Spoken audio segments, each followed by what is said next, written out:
እንደምታዩት ኦርቶዶክስን ነው እያረዱ ያሉት። እውነቱን ነው ምናገር። ግን ዮሐንስ ራእይ ላይ እንደሚናገረው ያ ደም ይጮዋል። እስከ መቼ ነው ማትፈርድልን ብሎ ይጮዋል። ዮሐንስ ራእይ ምዕራፍ 6 ላይ ስታነቡት፣ ምዕራፍ 5 ምዕራፍ 6 ላይ እስከ መቼ መጮህ አይቀርም። ሰማዕት የሆኑ የኦርቶዶክስ በዘመን በብዛት አሉ።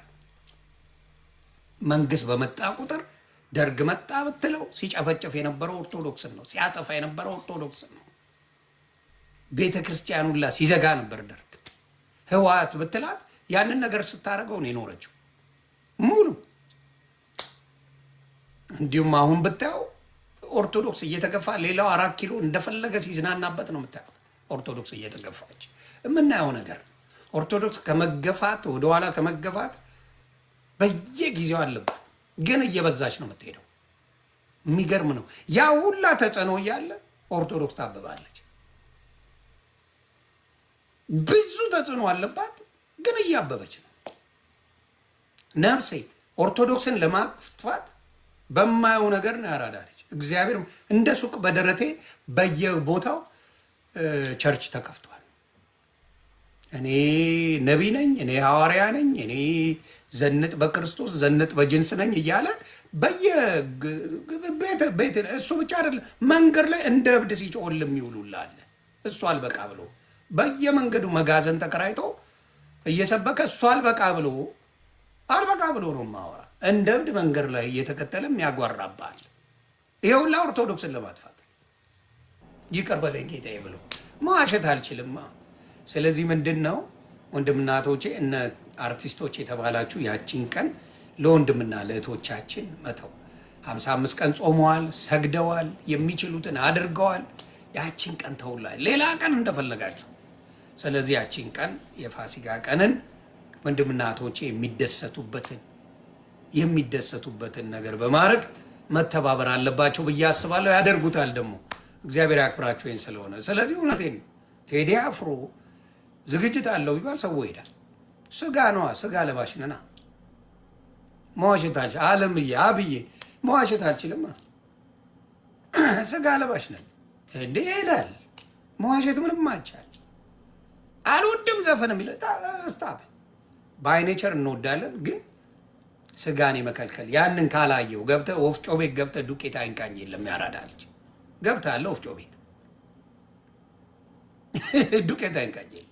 ስለዚህ ያቺ ነገር ስላለች አርቲስቶቻችን ነው ለሚወዷቸው ለሚያከብሯቸው ሲሉ አይ ጾመዋል ጸልየዋል ብለው ያቺን ላችሉና በሚፈልጉበት ጊዜ አዘጋጁ፣ ፈታ ይበሉ። እነሱ አይመለከተኝ የሰው ልጅ ነው። ስለዚህ በፍቅር ነው ይሄን ነገር የምናደርገው፣ በፍቅር በቃ ፋሲካን በመዝሙር ጌታን በቃ ደስ ብሏችሁ እንድታሳልፉ እግዚአብሔር አምላክ ይርዳን ነው የምለው። ከባድ ጊዜ ነው አባት። ደግሞ የክፋቱ ታስታውሳላችሁ ወይ? የጃፒሻ አባቴ ምንድነው የክፋቱ ክፋት? ሱሰኞች ለሱሳቸው አጥተው እንደማያውቁ ታውቃላችሁ? አስተውላችሁ ታውቃላችሁ? ይሄን ነገር ሱሰኛ የተባለ ቃሚ፣ ጠጪ፣ አጫሽ የተባለ ግደለው፣ ለዛ አጥቶ አያውቅም። የሚገርም ነው። ሰይጣን እዚህም ጋር እዚህ ጋር ያቀርብልሃል። ራበኝ ስትለው ነው ሰይጣን የሚደብረው። እመቤቴን ነው የምልህ። ራበኝ ስትለው አይመቸውም እንጂ ሰይጣንን ክበሩልኝ ቤተሰብ። ራበኝ ስትለው እንጂ ሰይጣን የሚደብረው ልቃምበት፣ ላጭስበት፣ ልቀምቅምበት በለው። ከየት እንደሚያመጣ አታውቀው። ቻፖዋል ልቆምርበት በለው። ዲያብሎስ የተመታ አይደለ ከች ነው የሚያደርግል። ኢቭን በሱ አይደለም። ኢቭን የሆነ ጊዜ ላይ የሆነ ገርል ፍሬንድ ይዘህ በጣም ስትወዳት ያመጣላል ከጎኗ። እኔ ፈርቼ ነው እንጂ ትላለች አንዷ። እኮ ድሮ ወድ ነበር። የመጨረሻ እኮ አንተ ተከይፋል በፎንቃ ምናምን ነገር። ስለዚህ ሁል ጊዜ ሰይጣን የሚመጣው የሆነ ነገር ላይ ስትወስን ብቻ ያረዳለች። ስትወስን ይመጣል የተንከሲስ።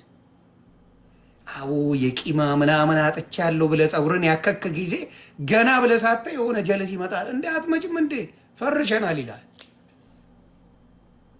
ማርሸናል ብሮ እያደቀቅ ነው ይላል። በቃ ሮጠህ ትሄዳለህ። ሌላው ደግሞ በተቃራኒው ልውሰዳችሁ፣ በተቃራኒው ጀለስ ልውሰድሽ። ወደ ቤተ ክርስቲያን እሑድ ጠዋት ሄዳለሁ። በተለይ ለዲያስፖራ ነው ይሄን የምነግራችሁ። ዲያስፖራ ጠዋት ላይ በቃ ቸርች ሄዳለሁ፣ ቤተ ክርስቲያን ሄዳለሁ ብለህ አስበሃል። እንደው የእንቅልፍ ጠዋት ላይ ስብርብር አድርጎ አትሄዳትም። ተሞተ አትሄድም። ፈንዳ አትሄድም። ምክንያት ይሰጣል። አስቡ፣ ኳስ ለመጫወት ምን ለማለት አላርም ትሞላለህ። ቤተ ክርስቲያን ለመሄድ አንድ ቀን አላርም ሞልተን አናውቅም። አልዋሽማ። ዲያብሎስ ተንከሲስ። ኳስ ለመጫወት የሆነ ቦታ ጥሪ ለመሄድ ለስካቦኛ ለማድረግ ምናምን በሙሉ አላርም ትሞላለህ። ዋስቻለሁ ጀለስ። ልክ ለቤተ ክርስቲያን ሲሆን በሚቀጥል ሄዳለሁ። እባክህ እንቅልፍ ተጫጭኖኛል ምናምን። ወይ ቅዳሜ እቤት ጠዋት 4 ሰዓት ትገባለህ። ቅዳሜ ሌሊት ስጨፍር አድረህ ወይ የሆነ ቦታ ወስዶ ያስመሼና ጠዋት እንዳትነሳ ያደርጋል። እንደው እግዚአብሔር ይስጣችሁ ሴቶቹ በብዛት ቤተክርስቲያን ትሄዳላችሁ፣ እግዚአብሔር ይባርካችሁ። ወንዶቹ ግን በጣም አስቸጋሪ። በቃ ያ ነገር እንዳልኳችሁ ለሱስ ሲሆን፣ ለቅምቀማ ሲሆን፣ ለጭፈራ ሲሆን፣ ለቁምሮ ሲሆን፣ ኤኒቲንግ ቼክ ለማሳደድ ሲሆን ምንም ችግር የለበት። ያቀርብልሃል። በየአይነቱ ነው የሚያቀርበው ዲያብሎስ። በደንብ አድርጉ ምቾ። ዲያብሎስ ሲባል ሰው ቀንድ ያለው ይመስላል። ዲያብሎስ አሳምሮ ነው የሚያመጣል። ዲያብሎስ አሁን ለምሳሌ ወሳብ ተሙሻ በአስቀያሚ ሴት አይሸውድም። ዲያብሎስ ፈንዳ እልል ያለ። ስለዚህ ሴጣን የመሰለች አምጥቶ ነው የሚሸውድ። ስለዚህ ሁልጊዜ የምንሸወድበት ነገር በሙሉ ያማረ ነው። ዲያብሎስ ሲባል ቀንድ ያለው የምታስቡ ሰዎች ተሸውዳቸዋል።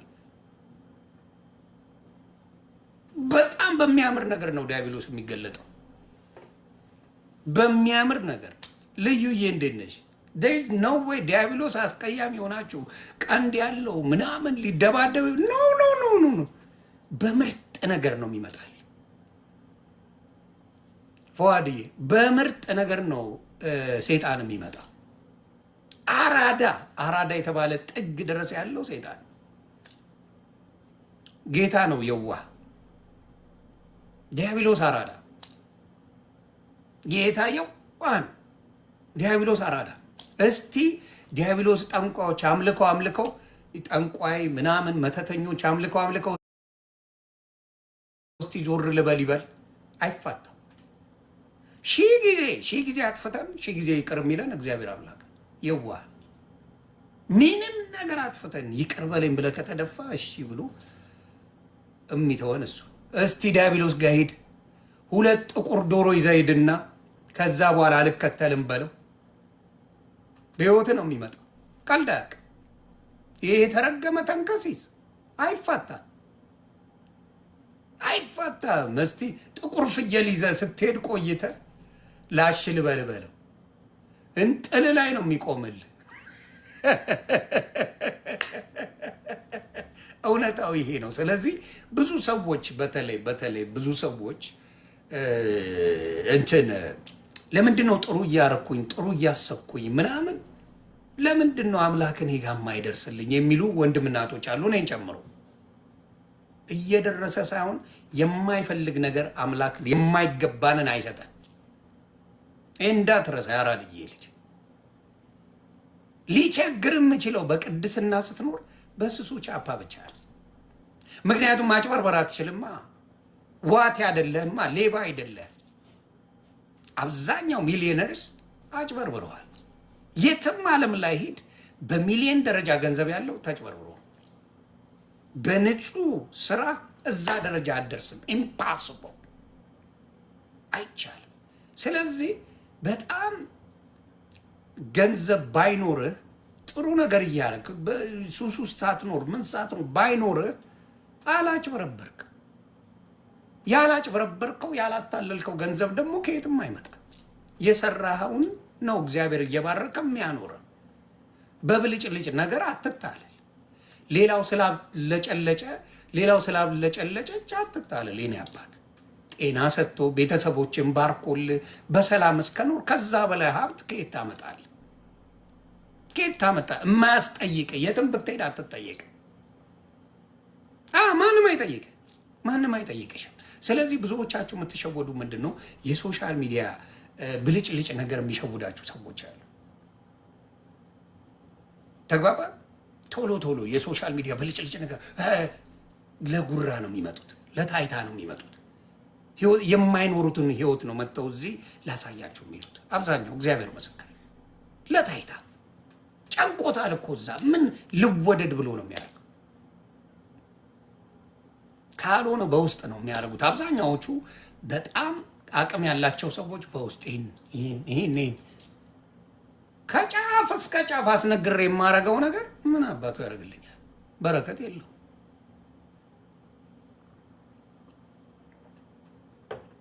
ዓለሙን ለአቧራ አስነስቼ የሆነች ነገር ጠብ ባደርግ ምን ትርጉም አለ? ለእኔ ስም ማካበጃ። ተግባባን? ያንን ነው የምለው። ስለዚህ አሁንም የምለው ዘፈን ሊኖር ይችላል፣ ምን ሊኖር ይችላል። ብዙዎቹ ወንድሞቼና እህቶቼ ያቺን ቀን እንዳትታለሉብኝ ነው። የኔ ቤተሰቦችን ነው የምመክረው። ምክር ሳይሆን አላረ ጭውቴ ነው ምክር። ደግሞ እኔ ራሱ ስንት በቀን 3 መመከር ያለብኝ ሰው ነኝ።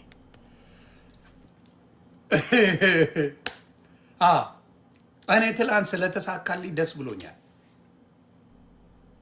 የተዋህዶ ልጆች ስላሳፈሩኝ ትላንት ደስ ብሎኛል። በቃ ጮቤ እየረገጥኩ ነው። አሳኩልኝ። የተዋህዶ ወንድምናቶቼ እንዲሁም ፕሮቴስታንት ወንድምናቶች ፌር አይደለም ብለው አሳኩልኝ። እግዚአብሔር ይስጣችሁ። በወጣ ይተካ። እግዚአብሔር በበረከት ይጎብኛችሁ። ወንድማችን ጋዜጠኛ አሉላን በደንብ አድርጋችሁ አስደስታችሁልኝ ሄዳችኋል። መዝሙረ ዳዊት መጥቶ እየመረቀ ምን እያለ ጊፍት ሲያስወርድለት በካሽ በዶላር ሲያስመጣለት ዋለ። ከዚህ በላይ ደስታ አለ? ቤተሰብ ደስታ አለ ወይ? ከዚህ በላይ ምንም እኮ የለም። በእውነት ከዚህ በላይ የሆነ ሰው ህይወቱ ተቀይሮ ተስፋ የቆረጠበትን በእምነቱ የተነሳ እምነቱን ስለተናገረ ብቻ አሁን የአርሰናል ወይም ደግሞ የማንቸስተር ደጋፊ ካልሆነች አላገባም ቢል ማንም አይጠይቀው። ማንም ኦርቶዶክስ መጨመሯ ነው ጥያቄ ምልክት የሆነችው። ኦርቶዶክስን ከጨመርክ ኢትዮጵያ ውስጥ በአሁኑ ሰዓት ጥያቄ ምልክት አለ። አባቴ እንደምታዩት ኦርቶዶክስን ነው እያረዱ ያሉት። እውነቱን ነው የምነግርህ። ግን ዮሐንስ ራእይ ላይ እንደሚናገረው ያ ደም ይጮሃል። እስከ መቼ ነው ማትፈርድልን ብሎ ይጮሃል። ዮሐንስ ራእይ ምዕራፍ 6 ላይ ስታነቡት፣ ምዕራፍ 5 ምዕራፍ 6 ላይ እስከ መቼ መጮህ አይቀርም። ሰማዕት የሆኑ የኦርቶዶክስ በዘመን በብዛት አሉ። መንግስት በመጣ ቁጥር ደርግ መጣ ብትለው ሲጨፈጨፍ የነበረው ኦርቶዶክስን ነው። ሲያጠፋ የነበረው ኦርቶዶክስን ነው። ቤተ ክርስቲያኑላ ሲዘጋ ነበር ደርግ። ህወሓት ብትላት ያንን ነገር ስታደርገው ነው የኖረችው ሙሉ። እንዲሁም አሁን ብታየው ኦርቶዶክስ እየተገፋ ሌላው 4 ኪሎ እንደፈለገ ሲዝናናበት ነው የምታየው። ኦርቶዶክስ እየተገፋች የምናየው ነገር ኦርቶዶክስ ከመገፋት ወደኋላ ከመገፋት በየጊዜው አለበት፣ ግን እየበዛች ነው የምትሄደው። የሚገርም ነው። ያ ሁላ ተጽዕኖ እያለ ኦርቶዶክስ ታብባለች። ብዙ ተጽዕኖ አለባት፣ ግን እያበበች ነው። ነፍሴ ኦርቶዶክስን ለማጥፋት በማየው ነገር ነው ያራዳለች። እግዚአብሔር እንደ ሱቅ በደረቴ በየቦታው ቸርች ተከፍቷል። እኔ ነቢይ ነኝ፣ እኔ ሐዋርያ ነኝ፣ እኔ ዘንጥ በክርስቶስ ዘንጥ በጅንስ ነኝ እያለ በየቤት እሱ ብቻ አይደለም፣ መንገድ ላይ እንደ እብድ ሲጮል የሚውሉላለ እሱ አልበቃ ብሎ በየመንገዱ መጋዘን ተከራይቶ እየሰበከ እሱ አልበቃ ብሎ ነው ማወራ። እንደ እብድ መንገድ ላይ እየተከተለ የሚያጓራባል። ይሄ ሁላ ኦርቶዶክስን ለማጥፋት ስጮ ትውላለህ፣ መጋዘን ስትከፍት ትውላለህ። ኦርቶዶክስ ትቀጥላለች። ጩ የሲኦል ደጆች የማይችሏት ብዬ እነግርሃለሁ። ኦርቶዶክስ ተዋህዶ ናት፣ አይችሏትም። እንደፈለክ ምክንያት ታመጣለህ። ማንም ምንም የተወሰኑ ያዩትና እንደኔ ተቃጥሎ ይመጣሉ። ታያለህ እኮ ትሄዳለህ፣ ታያለህ። እንዴ ሼም ይዞት ነው እንጂ አብዛኛው ኦርቶዶክስ ትናፍቀዋለች። ኦርቶዶክስ ማለት ከኋላ ያለችው ናት፣ ሌላ ምንም ነገር የለው። ከኋላ መጽሐፍ ቅዱስ አለ፣ መስቀል አላት፣ እንደምታዩት ክራር አላት። ይኸው ዮሐንስ ራእይ ላይ ጢሱ የዕጣኑ ይላል። ዮሐንስ ራእይ ላንብብላችሁ፣ በጣም የምወደው ጥቅስ ነው።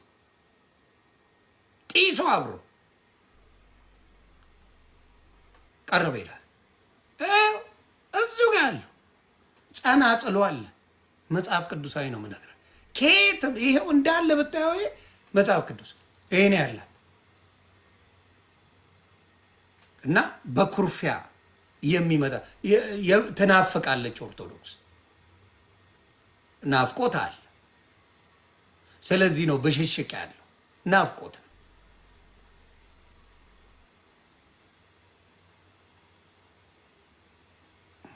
እስቲ አንዴ ይኸው ምን ይል መሰለ ዮሐንስ ራእይ ምዕራፍ 8 ቁጥር 3 ምን ይል መሰለ? ሌላም መልአክ መጣና የወርቅ ጥና ይዞ በመሰዊያ አጠገብ ቆመ። በዙፋኑም ፊት ባለው በወርቅ መሰዊያ ላይ ለቅዱሳን ሁሉ ጸሎት እንዲጨምረው ብዙ ዕጣን ተሰጠው። ምን ተሰጠው? ይኸው ከኋላ ይታያል። ብዙ ዕጣን ተሰጠው። ቀደጥ አለው ካልፈለግከው፣ ብዙ ዕጣን ተሰጠው። የዕጣኑም ጢስ ከቅዱሳን ጸሎት ጋር ከመልአኩ እጅ በእግዚአብሔር ፊት ወጣ ይላል። ዮሐንስ ራእይ ምዕራፍ 8 ቁጥር 4 እዚህ ጋር የምታየው በሙሉ የኦርቶዶክስ ነው። እዚህ ጋር የምታየው ስለዚህ የዕጣኑ ምን አለ? የዕጣኑም ጢስ ከቅዱሳን ጸሎት ጋር ከመልአኩ እጅ በእግዚአብሔር ፊት ወጣ ይላል። ስለዚህ ኦርቶዶክስ ዕጣን ስታደርግ በእግዚአብሔር ፊት ስለሚወጣ ነው፣ ከቅዱሳን ጸሎት ጋር። ዝም ብላ ከመሬት አምጥታ የምታደርገው አይደለም ይመስለዋል። ይገርማቸዋል። ቅዱስ ዕቃ ራሱ ቅዱስ እንደሚባል ታውቃላችሁ? ዕቃ ተራራ ከትላንት ወዲያ መዝሙረ ያሬድ ሲያስተምረን ነበር። መዝሙረ ያሬድ ተራራ ቅዱስ ተራራ ተብሎ የሚጠራው ሲያስተምር ነበረ። እኔ ደግሞ ሲያንቀጀቀጀኝ አንዳንዴ አነባለሁ መጽሐፍ ቅዱስ እና ሳነበው ምን ላይ ወሰደኝ? መጽሐፈ ሲራክ ላይ መጽሐፈ ሲራክ ላይ ሾፍ አረግልሃል። ያራዳ ልጅ ምንድን ነው እስቲ መጽሐፈ ሲራክ 10 ስለሆነ 10 ፔጅ ስላለው አጠር ያለች አይደለም እናነበው። አዳዲስ ሰዎች ብዙ ሲሆን እነ ትንቢተ ኢሳያስ እነ ኤርሚያስ ምናምን ነፍስ ረፍ ነው ያላቸው። እሱን ታልፍና አጭሯን መጀመሪያ ጭልፍ ታደርጋለህ እስክትለምደው ማለት ነውና መጽሐፈ ሲራክ ላይ መጽሐፈ ሲራክ ነው አይደል ያነበቡ? መጽሐፈ ሲራክ ኦር እዝራ፣ መጽሐፈ እዝራ ይቅርታ፣ መጽሐፈ እዝራን ሳነበው ባልሳሳት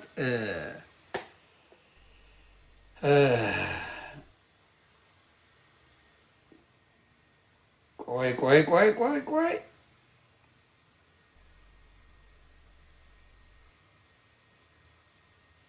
ላምጣው እዚህ ጋር አንዴ ላምጣና ላሳያችሁ ለራሳችሁ። እዚህ ጋር ነው ስክሪንሻት አድርጌ። ቅዱስ ዕቃውላ ይባላል። የሚገርማችሁ ዕቃውላ ቅዱስ ይባላል። ምዕራፉን ስንት ነው? 29 ላይ ነው። እስቲ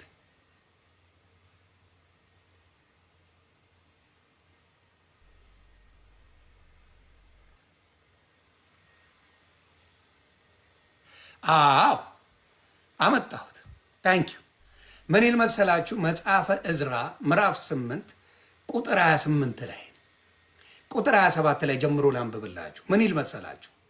20 ባለሺ ዳሪክ የወርቅ ጽዋዎች፣ 2 እንደ ወርቅ የከበሩ ከጥሩ ከሚያንጸባርቁ ናስ የተሰሩ ዕቃዎች መዝኜ በእጃችሁ ሰጠሁ። እኔም እናንተ ለእግዚአብሔር ተቀድሳቸዋል። እናንተ ለእግዚአብሔር ተቀድሳቸዋል፣ ዕቃዎቹም ቅዱስ ናቸው። ብሩና ወርቁም ለአባቶቻችን አምላክ ለእግዚአብሔር በፈቃድ የቀረበ ነው ይላል። ዕቃ ጭምር ቅዱስ የሚሆንበት ለእግዚአብሔር የምታቀርበው ዕቃ ቅዱስ እንደሚሆን መጽሐፍ ቅዱስ ይናገራል። ዕቃዎቹም ቅዱስ ናቸው ይላል።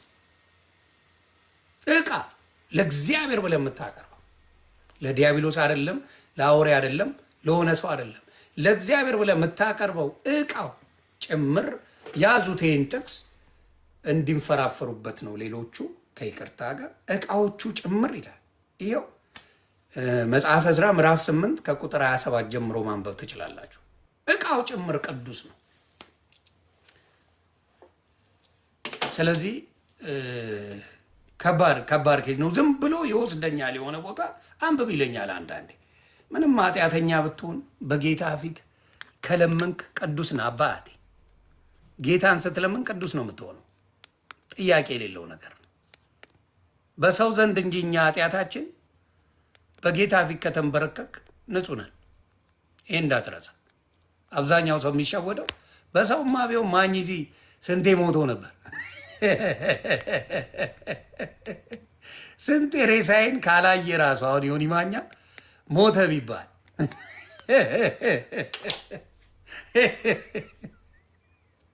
ሞተ ቢባል የኢትዮጵያ መንግስትን ሩዋንዳ አድርጎ ሬሳውን ካላየው አላምንም የሚል ህዝብ ይፈጠራል። የአሜሪካ ቪዛ ይዛኔ ነው የሚሰጠው በደንብ።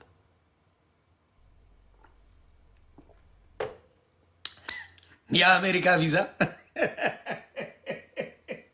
ለአብዛኛው ኢትዮጵያዊ ኑርልኝ ብሽዬ፣ እግዚአብሔር ምስክሬ፣ ዮኒ ማኛን ሬሳውን ካላየን በታሪክ አናምንም ነው የሚል።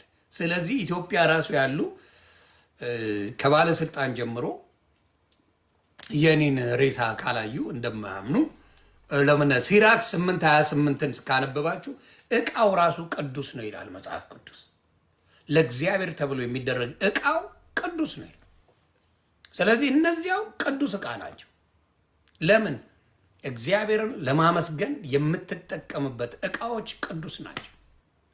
እኔ አይደለሁም ብለው መጽሐፍ ቅዱስ ሽርፍራፊ እየተከተላችሁ ነው ችግር የተፈጠረው። አንዴ ይቀር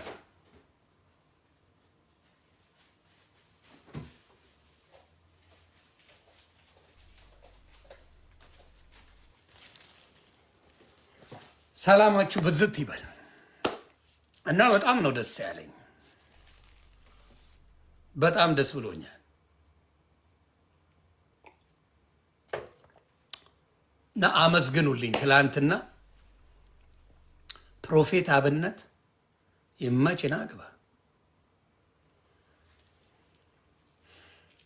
ፕሮፌቶች በዙብን እኮ። አሜን። ኤሚዬ ኑሩልኝ። ፕሮፌቶች በዙብን።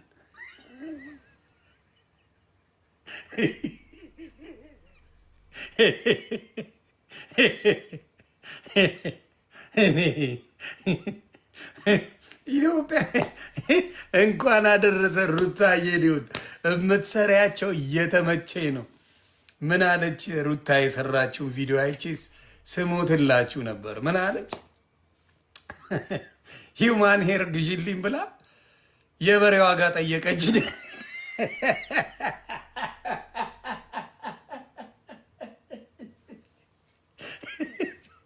አንዷን ምን ላግዝሽ ብልጃት ሂውማን ሄር ግዢልኝ አለችኝ። ሰላም ነው ሀገር ሰላም ነው ብዬ ስንት ነው እላታለሁ። የበሬ ዋጋ ጠየቀችኝ አለች። እና ይመችሽ ሩታዬ፣ ትችያለሽ። ኧረ እየተሳሰብን እያሉ ነውና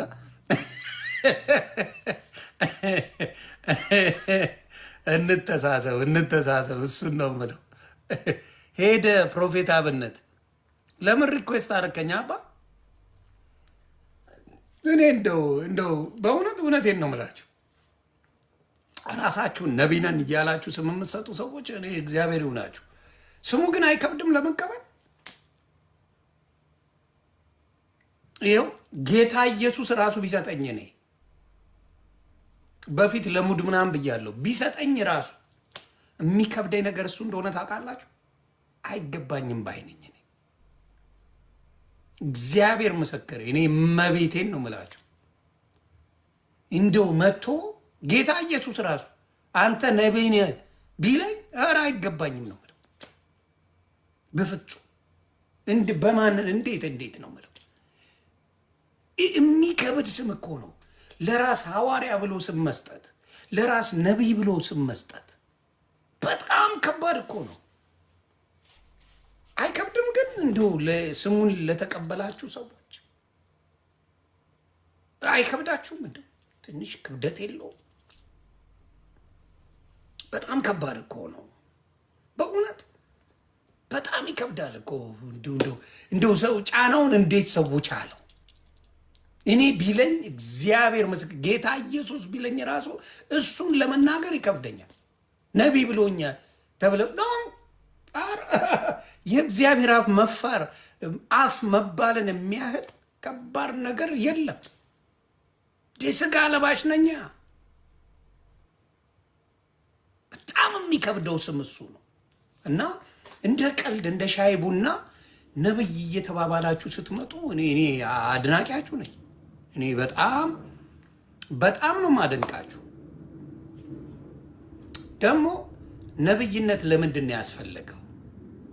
ትንቢት ተናጋሪ ማለት ነው ነብይ። አለቀ እኮ ትንቢቱ። ኢየሱስ መጥቶ አዳነን እኮ። ራእይ ዮሐንስ ራእይ ያለ ጨረሰው። የእስከ ዓለም መጨረሻ ተናገረ። ምኑን ነው የምትነብየው?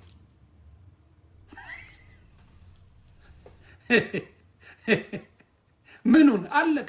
እስከ ዮሐንስ ራእይ እስከ ዓለም መጨረሻ ኤቭሪቲንግ መጽሐፍ ቅዱስ ላይ ተነግሯል። ግን ምንድን ነው የምትነብየው? ምን? አየህ፣ ችግሩ ያ ነው። በድፍረት የሚያደርጉት ናቸው። ይመቻቸው ይድላቸው ነው የምለው። ደምረው ከሰው ጋር ነዋ። ከሰው ጋር ነው ደምረው።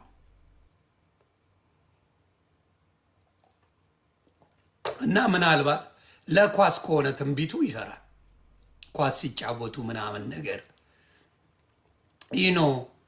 ለእጣ ከሆነ ምናምን ነገር ለበዓሉ ድምቀት ምናምን ይመቻል። ከዛ ውጪ ሙሉ እስከ ዮሐንስ ራእይ ያለቀ ምድር ላይ የሚደረገው በሙሉ ተነግሮ ካለቀ በኋላ ምን አይነት ትንቢት እንደምትናገሩ ግራ ነው የገባኝ። ያ ምን አለች ማኛው አግብቼ ላስተዳድር። እሺ አደራ እንዳትረሺው ገለቴ፣ አደራ።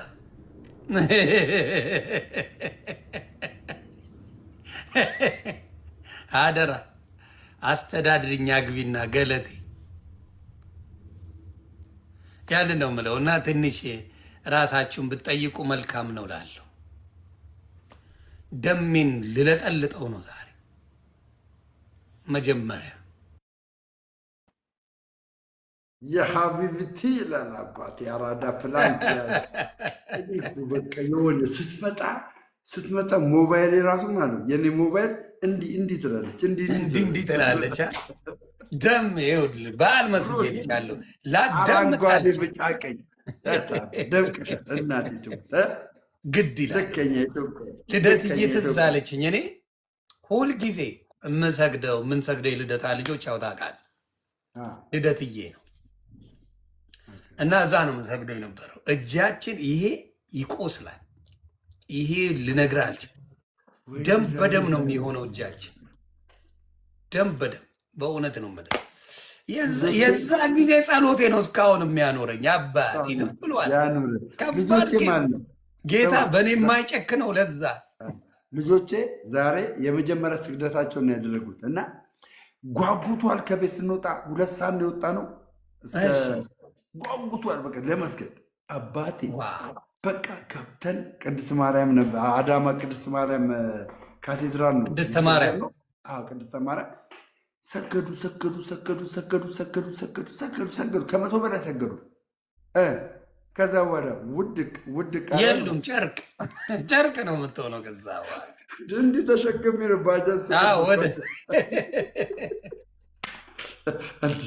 በረከቱን ልነግርህ አልችልም። በእውነት ነው የምልህ። የሚሰማ ስሜት ለነፍስ ያደረግከው ነገር በጣም ደስ ይላል እና ይህን ማሰብ እንዴት ደስ ይላል በጣም። እኔ ሌላው ምንድን ነው እማዬ በእኔ ነገር በጣም ነው የምትወደኝ። ከልጆቿ በሙሉ እዚህ ስለመጣው ሳይሆን እዛም እያለው ልጄ ትላለች። እሱ እውነተኛ ነው ትላለች። በእኔ አትደራደሩም። እና አሁን እንደዚህ ስትሰማ ምናምን ነገር አንዳንዴ ትስቃለች።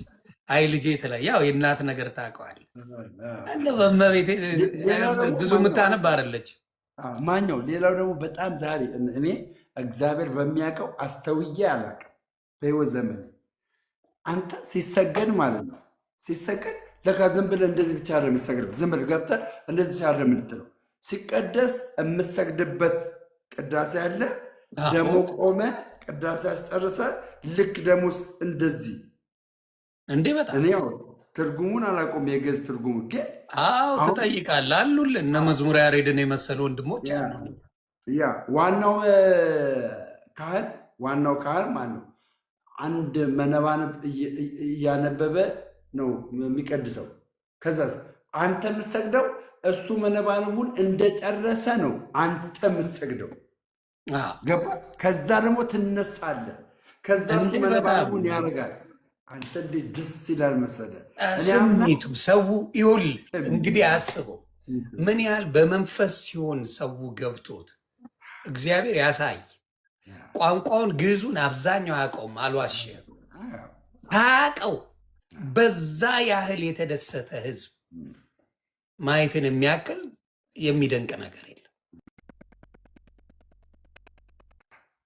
ይኸው በሚያውቁት ቋንቋ ተነጋግረው 47,000 ቦታ ተከፋፍለዋል።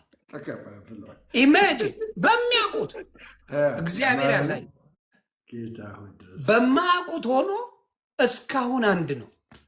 አም ኮንፊውዝድ እውነት ምን አይነት እንደሆነ ያሰ በምታውቀው ቋንቋ ተነጋግረ 47,000 ቦታ ተከፋፍላል።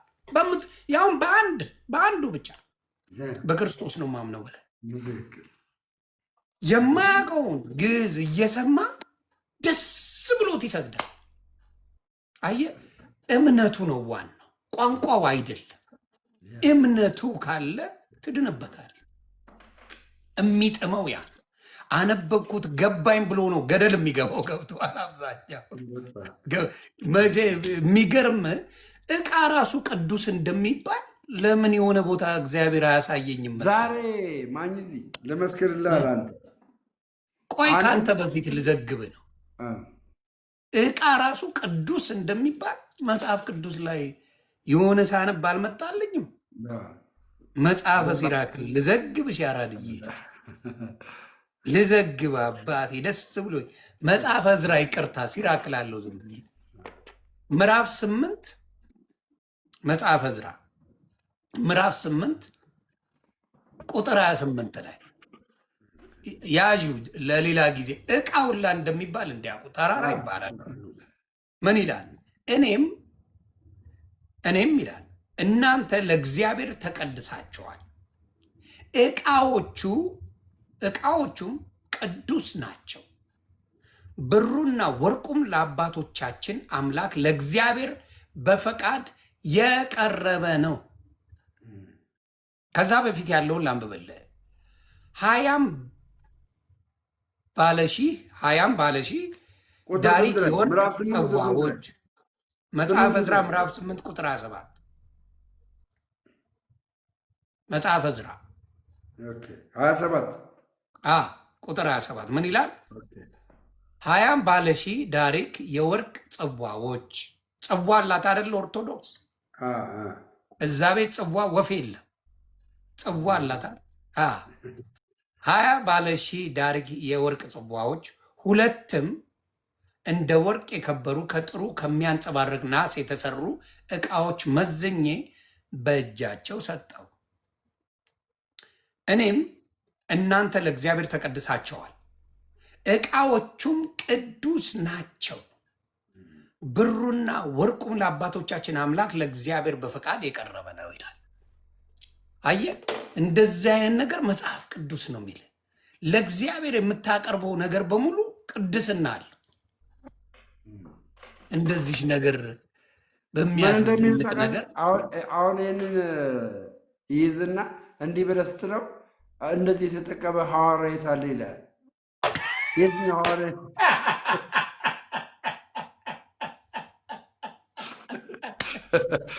አምላክ ምስክር፣ ዘመኔ የተበላሁበትን እኮ አሳየኝ። ዮሐንስ ተጠቅሟል ይልሃል። አለ እኮ መጽሐፍ ቅዱስ ላይ ዮኒ፣ መጽሐፍ ቅዱስ ላይ ሐዋርያ ሥራ ምዕራፍ 4 ምን እንደሚጠቀለል እንደ ልማዳቸው ይላል። እንደ ልማዳቸው ጸሎት ለማድረግ ወደ ሲሄዱ ይላል፣ ወደ ቤተ መቅደስ ሲሄዱ ይላል። እነዚህ ጽላቶች ይህን ነው የምታገኘው። እነዚህን አሁን ያነበብካቸውን ቤተ መቅደስ ውስጥ ነው የምታገኛቸው። እኔ ወደ ዮሐንስ ራእይ ወስድ የለ እንደ አረጋግቼ ስለ ዕጣን ልዘግብሽ ኔ ያባል ቀኔ እናንተ እኮ እንደው እግዚአብሔር እኮ በቃ ሀና ባያረገን እኮ በቃ አለቀ። ዮሐንስ ራእይ ላይ ልዘግብሽ አራድዬ ልጅ ምን ይሆን መሰለ ምዕራፍ 8 ላይ ቁጥር 4 ታነቢዋለሽ። ምን ብዬ አነብልሃለሁ? የዕጣኑም ጢስ ከ3 ላንብብልህ፣ ከ3 ልጀምር። ሌላም መልአክ መጣና ይላል የወርቅ ጥና ይዞ በመሰዊያ አጠገብ ቆመ። በዙፋኑም ፊት ባለ በወርቅ መሰዊያ ላይ ለቅዱሳን ሁሉ ጸሎት እንዲጨምረው ብዙ ዕጣን ተሰጠው። ብዙ ዕጣን። የዕጣኑም ጢስ ከቅዱሳን ጸሎት ጋር ከመልአኩ እጅ በእግዚአብሔር ፊት ወጣ ይላል። ስለዚህ ዕጣን አሁን ሊገዙ ነው ማለት ነው። ሰሞኑን ምን አደራ ዕጣኑን እንዳታስወድዱብን።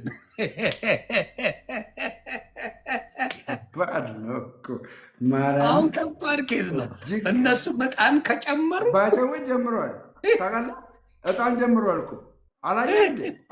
ተጀመረ። እያየን እንጨምራለን ነገር ነው እንዴ? ዕጣን መድረክ ላይ አላየህም እንደ እነሱ ጋር እንደዚህ የጭፈራ ቤት ነው። የጭፈራ ቤት የዳንስ ቤቱንማ አይቻልም። የዳንስ ቤቱ መድረክ ላይ ጋዝ ላይት ነው። ጋዝ ላይቱማ እድሽ ብሎ የሚወጣው ያው ድሃዎቹ የላቸውም፣ ሀብታሞቹ አላቸው። ቡፍ አድርጎ ያወጣል። በጣም የተለየ ቡፍ አድርጎ ይኸው የዮሐንስ ራእይ ምዕራፍ 8 ቁጥር 4 ነው። ለኦርቶዶክስ ምስክርነት ልንገርህ አንተ በመዳን ስማ፣ ልዘግብ 3 ዓመቱ ነው ጴንጤ ከሆነ ልጁ 3 ዓመቱ ገባ። ቲክቶክ ላይ ነው ጴንጤ ሆነው። ቲክቶክ ላይ አይቶ ያኔ ተሸውዶ በቃ ቀለሜ ገድል እያነበበ ምናምን ሲያነብ እንዲህ ምናምን ብሎ ገባ። ምናምን ብሎ በገድል ተሸውዶ ገባ። አሁን ሳይ አንተን እያየ አንተ ቤት የሚሆነውን ትምህርት እየተመለከተ ልጁ አይባንንም። እንደምን ሆኜ ነው ዮኒ ማኛን የጠራ ጌታ እኔንም ጠራኝ ብሎ ተመጣ ተመሰ ወደ ቤቱ። ብዙ ልጆች ለመሰለ ይመስልሃል። የሚመስልህ አሁን እዛ ቤት የሚያስወሩ ሆረር ነው፣ አስፈሪ ፊልም ነው የሚስሉልህ። በራሱ ፈጥሮ የሚያመጣቸው ብዙ ነገሮች አሉ። የሀገር መጽሐፍ ይጠቅመኛል የሚለው የክርስቶስን ትቶ ሌላ ነገር ነው የሚያነበው። ገባ? እሱ የማያገባውም ማለት ነው። የሚያገባውን ማንበብ ትቶ ገባ? በኩርፊያ የተሄደ ዛሬ ሙለታ የሚባል አንዱ ወንድማችን መጥቶ ነበርና መጽሐፈ ሰዓታት ላይ እንደዚህ አለ። መጽሐፈ ሰዓታት አወጣና እንደዚህ አለ። ኦኬ ሞገጥኩት እኔ። ከዛ ማገባ ናቲ ገባ አየኋቸው። ናቲ ገባና ሙለታ አቤት። ኦኬ መታ ሮሜ 2:7 ፍታልኝ አለው። ሰዓታት ላይ እንደዚህ ነኝ ያለው ልጅ መጽሐፍ ቅዱስ ላይ ዜሮ ሆኖ ተገኘ። የምን ሰዓታት ነው የምታወራኝ? መጽሐፈ ሰዓታት የሚባል አለ በኦርቶዶክስ ተዋሕዶ ቤተክርስቲያን ውስጥ ማለት ነው። መጽሐፈ ሰዓታት ላይ ቅዱስ ጊዮርጊስ የቤተክርስቲያን ራስ ነው የሚል ነገር አንብበዋል። እርግጥ የታተመበት ማተሚያ ቤት የማይታወቅ ማተሚያ ቤት ነው። አንድ በል። ሁለተኛ ቅዱስ ጊዮርጊስ የቤተክርስቲያን ራስ ነው የተባለበት የራሱ የአውድ አፈታት አለው። የሚመሰጥሩ አባቶች አሉ፣ ሊቃውንቶች አሉ የሚመሰጥሩ። አየህ፣ እሱ ይህን ቆነጸለና አመጣ። መጽሐፍ ቅዱስ ላይ ግን ዜሮ መመለስ አቃተው። አይታል። ስለዚህ ሰው ዲፔንድ መሆን ያለበት ምን ላይ ነው? መጽሐፍ ቅዱስ ላይ ነው። በምታውቀው ላይ ነው አይደለ? በምታውቀው ላይ ስትነጋገር መፍትሄውን ይዘህ ትመጣለህ። አሁን ለምሳሌ እንዳልኩ በጣም እውቀት ሲጨምር ነው ወደ ገድል ወደ ድርሳናት መሄድ የምችለው። መጽሐፍ ቅዱሱን መች በቅጡ አነበብ ነው። አንብበ ስታውቀው በደንብ ካወቅ በኋላ ልወቅ ስትል በማወቅ ደረጃ የሚካሄድ እንጂ ማንኛውም ቢያነባው ኮንፊውዝ የሚያደርግ ነው። ስለዚህ እኔ እንደ በዛ ነው ማምነው። መጽሐፍ ቅዱስን አንብበን ተረድተነዋል ገብቶናል የሚለዋል። ሌላ ምንድን ነው እንደ እንትን ያህል ስጽፍልህ ነበር ኮመንት እሱ ስህተት እነሱ ስህተት ሲያወሩ ለምን ታስቆማቸዋለህ ነው። እኔ አንተ የምታናደኝ በሱ ነው። ሰው ስህተት እያወራል ጥብስ እየሆነለ አው ዩስታፐው እንዲህ ብሎ ስህተት እየተናገረ ታስቆመዋለህ። ኖ ኖ ኖ ትለዋለህ። ያማል ከኔ ጋር ያወራ ልክ ነህ። አዎ ሲያወሩ እየተሳሳተ ሲሄድ ጨምር ነው እንጂ ማለት ያለብህ ያራድዬ ልጅ እግዚአብሔር ምስክር ጨምር በደንብ። ይሄ ስህተትማ በጣም ነው የሚጥመው። ቀጥል ትለውና በደንብ ይሄኔም ብላል አይደል? ይሄኔም ብላል አይደል? አዎ ታስብለውና አዎ ትላለህ። ና ይሄ ማለት እንደዚህ ነው፣ ይሄ ማለት እንደዚህ ትገባለህ። ግን ካስቆምከው አያወራ። ስለዚህ አንተ እንደ ትንሽ ያላስተዋልከው ብዬ የማስበው እሱ ነው። ስህተት ሲያወራ never stop nobody። ስህተት ካወራ ደስ ነው የሚለኝ። ለምን ገባልኝ? በቃ እጄ ገባ። ያራዳ ልጅ ስህተት ስታረግ ኧረ ቀጥ አባቴ ጨዋታ ላይ አይደለም። ቀጥ ደስ ይላል። ትቀደዳለህ፣ እሰማሃለሁ፣ ለጠልጣል። ሳወራበት የነበረው ነገር ምንድን ነው መሰለ? በዚህ በቲቶ 2:11 ላይ ይህን ቃል ነው አንተም እያልክ የነበርከው እና ቲቶ 2:11 ዓለማዊ ምኞትን የሚያስክድ የክርስቶስ ጸጋ ተገለጠ ይላል። በዚህ ጸጋ ድናሃለሁ ስለው አዎ ድኛለሁ አለ። ኦኬ አንተ ድናለህ? እሺ አድርጉና አመጣውና ዕብራውያን 6 ላይ ደግሞ ይህንን ጸጋ የተካፈሉ ሰዎች ግን ከእግዚአብሔር መንግስት የወጡ ሰዎችን አመጣውለት።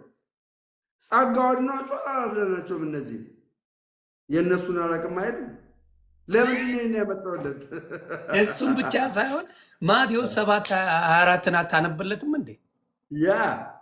የአባቴን ትእዛዝ የሚያከብሩ እንጂ ጌታዬ ጌታዬ የሚሉት መንግስተ ሰማያት አይገቡም ይላል። ማለት ትችላለህ እኮ በስሙ እኮ እንዴት እግዚአብሔር ይኸውልህ፣ እንዴት ክርስቶስ እንዴት ጥልቅ እንደሆነ የምታውቀው በዛ ነው። አሁን ለምሳሌ በሱ ስም እኮ ቆይ አንድ ያረጋጋው አባት አረጋጋ ምንድን ነው መሰለ፣ በስሙ ትንቢት ተናግረዋል፣ በስሙ ፈውሰዋል፣ በስሙ አጋንንት አውጥተዋል፣ በስሙ ብዙ ነገር አድርገዋል እኮ።